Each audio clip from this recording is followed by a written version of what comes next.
Okay, today we're going to do another related rates problem. And that is going to be that we have two cars moving away from the same point. So as I read this, I'm going to draw a diagram because maybe you remember a good mnemonic device for related rate problems is DREAD. Now, DREAD stands for diagram, rates, equations, derivative, simplify. So let's do sort of diagram and rates at the same time, which is that we're going to be setting up our diagram and we're going to also be writing down what we know, right? And part of that is that we are going to find out what rates we need and what rates we have. So this is our starting point, all right? And we have two cars moving away from this point. One travels south at 60 miles per hour. Okay, so one is traveling south at 60 miles per hour. South at 60 miles per hour. Well, that doesn't look very good, but it's good enough. And this is going to be y.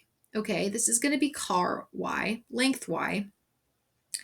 And we know that the change in y over the change in time is 60 miles per hour. So that's dy by dt is 60 miles per hour. Okay, let's go on then. Well, and the other car is traveling west at 25 miles per hour. So, fashion west is this way, right? Let me just write it down in case you're confused because, no judgment. Sometimes we forget the directions. It's north, east. Sorry, I'm thinking in another language here. I guess that should be an E. I'm thinking German word for east is Ost. Nie ohne south and west. See, in German it's nie ohne Seife waschen, which is never wash without soap. So that's kind of a funny side note. Anyway, so he's going west. He's going west at a rate, and I'm going to call this length x, okay? And I'm going to say, and he's going at a rate of 25 miles per hour, which means that the change in x over the change in time is 25 miles per hour. And I'm going to write it over here because that means that dx by dt is 25. And then I'm going to write miles per hour. It's not super visible. It's visible enough. I'm saying it as I write it, so it's okay. So you can tell we're going to have a triangle here, right? But we're not there yet. Okay. What we want to know now is at what rate distance between the cars is increasing after 2 hours. So now we know that what we're looking for is the distance between the cars after 2 hours. This is the distance between the cars. I've made this as long as I wanted to make it, but we're doing it at 2 hours, right? So after 2 hours, what is this distance we're going to call z or z, whatever you prefer. Z is the more German way to say it. So what we're looking for is the change in Z over the change in time after 2 hours. So what we want to find, I'm going to write it down. I'm going to write that down. Find change in Z over the change in time at 2 hours. At 2 hours. Okay, great. So we've done our diagram, we've done our rates. Now next we want to do is the equation. Well, what we're first going to need to do for that is kind of the prep work. We're looking at a specific time here. So we need to know what x, y, and z, because we have the rates of y and the rates of x, but we don't have the length x, y, and z. So we need to find out what those are. Well, how do we do that? Well, you can kind of tell. It's a pretty fair assumption that this is a right triangle, right?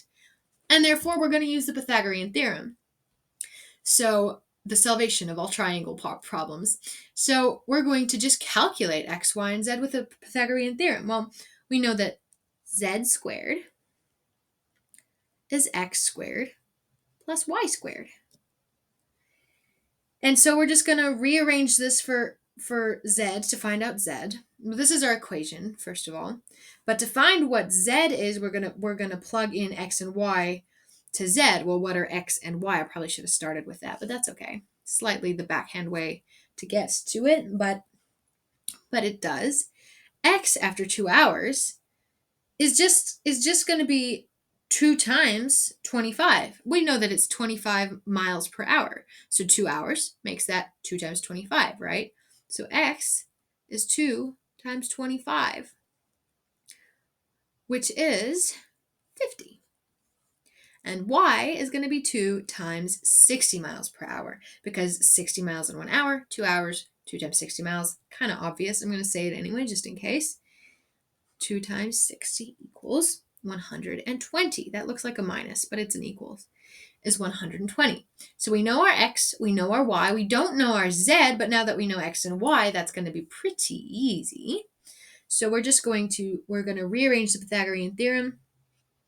Z is going to be the square root of x squared plus y squared. Well, x squared is 50. That's 50 squared plus 120 squared. You can put it into your calculator if you want, but I've already done it, and the answer is 130. So now we know z. Great. We can move on to the implicit differentiation part of this problem. And if you're using the mnemonic device to do this, and this is going to be the derivative step, right? Well, these are always implicit differentiation problems, this type of problem. The point is to take the derivative of both sides of the equation. This is our equation right here. This is the equation we're going to be taking the derivative of both sides of. So let's do that. Let me just get a good color so we don't get mixed up. Okay, so let's do that. I'm going to go over here. Maybe I'll make a line so we don't get confused. So I don't get confused. Okay, so we've got z squared equals x squared plus y squared. We're going to take the derivative of both sides, which means we're going to have dz squared by dt equals dx squared by dt plus dy squared by dt. And now, I made this mistake in the other video where we didn't really have to differentiate any further because we already had what we were isolating. I'll link it below in case you're just needing to practice some more. But in this one, we have a variable mismatch. We're differentiating z squared with respect to t. Well, what do we do when we have that problem? Because we can't just be like, oh, it's 2z, to the power of 1, because we're differentiating with respect to t. Well, if you recall, we're going to need to use the chain rule. And so what this is going to become, if I'm going to apply the chain rule to all three of these, I'm not going to use F and G notation. This time I'm going to use the UV notation. So this is going to become change in z squared over with respect to z times the change in z with respect to t. So the inner function is z, the outer function is t squared, right? So, and then we're going to do that for all three of them. So this is going to become dx squared by dx times dx over dt. Well, not over, by. It's not a fraction per se. Plus y squared by dy times dy by dt. Looks kind of complicated. I mean, it could anyways. It isn't, though. It's a lot of terms, but it's going to be pretty easy in the end, because what we're going to end up with, actually, since we're differentiating z squared with respect to z, is just 2z times dz by dt, which is what we're solving for, right? That's what we're trying to find, equals 2x times dx by dt plus 2y times dy by dt. Well, we know dx by dt and dy by dt because we have those given, right? 25 miles per hour and 60 miles per hour.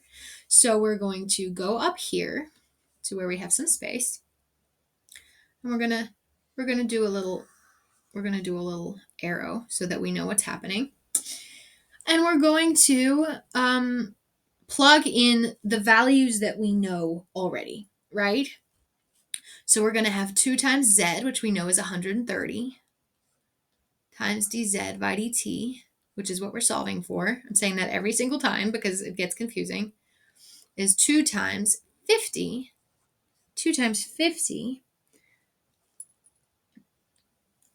times, excuse me, times the rate of x over time, which we know because we wrote it down, which we know is 25 miles per hour. So that means times 25 plus, and I think I might get rid of this,